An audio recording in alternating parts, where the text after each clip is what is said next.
જે દીકરી લોહીની નહોતી એ જ દીકરીએ બાપાને ભગવાનનો પરચો બતાવ્યો. એક વૃદ્ધ દેવી પૂજક બાપા પોતાના પરિવાર સાથે વગડામાંથી પસાર થઈ રહ્યા હતા. બાપા સાવ એકલા પડી ગયા. હાથમાં લકડી અને શરીરે અશક્તિ હતી. ચાલતા ચાલતા બાપા થાકી ગયા અને પરિવાર તેમને એકલો મૂકી આગળ નીકળી ગયો. તરસથી જીવ જતો હતો.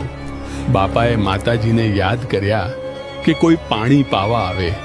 એટલામાં જ એક નાની દીકરી દોડતી આવી જેનું નામ અંશુ હતું. અંશુએ બાપાને પૂછ્યું, દાદા, કેમ એકલા બેઠા છો? પાણી પીશો? બાપાએ હા પાડી અને દીકરીએ પ્રેમથી તેમને શીતળ જળ પીવડાવ્યું. બાપાએ પૂછ્યું, બેટા, તું અહીં ક્યાંથી?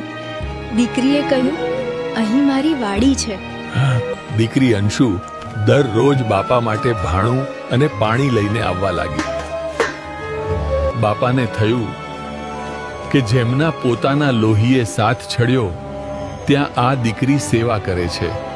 દિવસો વીતતા ગયા અને અંશુના લગ્નનો દિવસ નજીક આવી ગયો. અંશુએ કહ્યું, બાપા, હવે મારા લગ્ન છે, હું સાસરે જઈશ, તમારું કોણ? બાપાની આંખો ભરાઈ આવી.